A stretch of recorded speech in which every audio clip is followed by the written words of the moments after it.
Welcome to the inaugural broadcast of Johnny P on the UFC. I'm your host, Johnny P.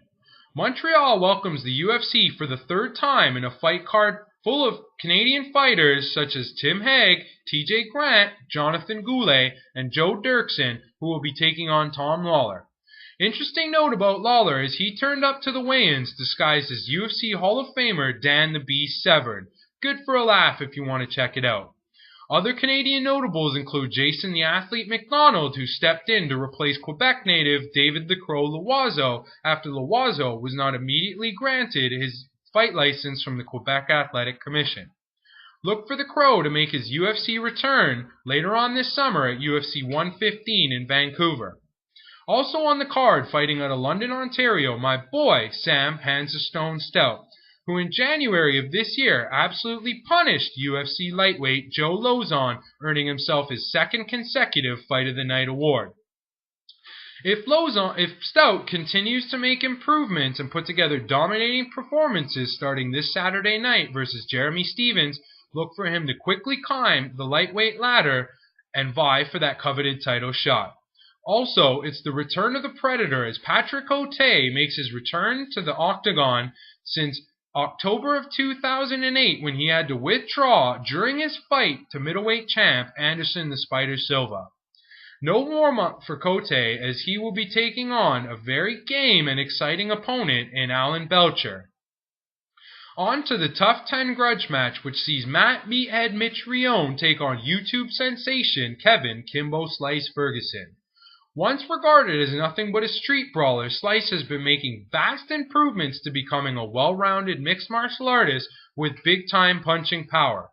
The same can be said for Matt Mitrione, as we saw him demonstrate on the Season 10 of The Ultimate Fighter and his last fight versus Marcus, Big Baby, or Darkness as Rampage calls him, Jones. Mitrione will be coming into this fight with a big weight advantage, but either way should be a very exciting fight, and I call this one to be a slugfest that will not make it to the judges' scorecards. In the welterweight contender fight, with the winner most likely moving on to face welterweight champ George Rush St. Pierre, sees Paul Semtex Daly take on Josh Koscheck. Semtex, who furiously stormed onto the UFC scene with his one-punch KO power, making quick work of top contenders Martin Kampmann and Dustin Hazlett, looks to do the same to Koscheck Saturday night.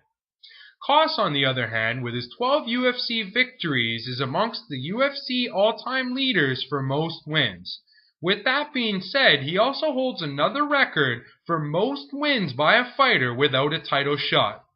Coming off his submission of the night performance to highly touted prospect Anthony Rumble Johnson, Koscheck is determined to get his title shot.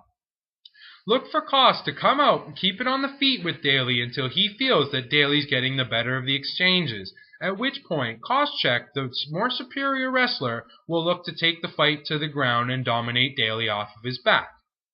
I see this fight going Koscheck's way just by out-wrestling the young Semtex Daly and winning by TKO or submission.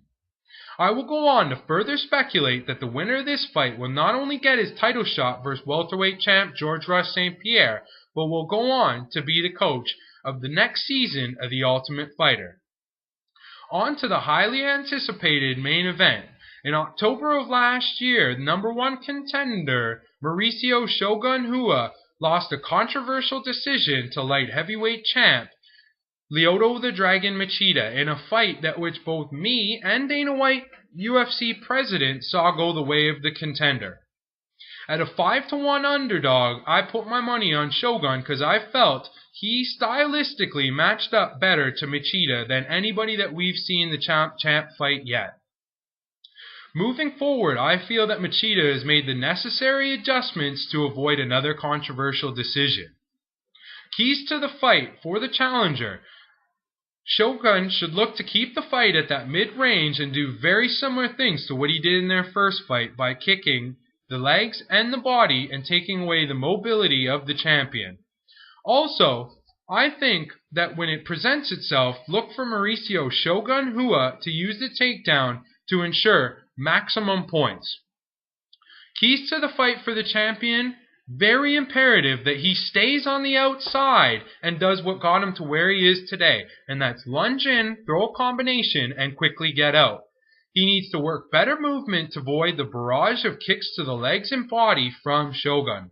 Also, I think he should be a little bit more aggressive and work better counters than what he did in his first fight. Either way, should be a very exciting night of fights, as the UFC is a huge hit in Montreal, and we cannot wait until it's legalized in the province of Ontario. We need all the help possible in bringing the UFC to Ontario, so please log on to ipetitions.com/petition/OntarioMMA. I'm very much looking forward to reading any of your comments, so please post them below. Also, I'm not currently contracted under any broadcasting system, so if there's any interest, what you got? Until next time, this is Johnny P on the UFC saying keep your chin up and your guard down.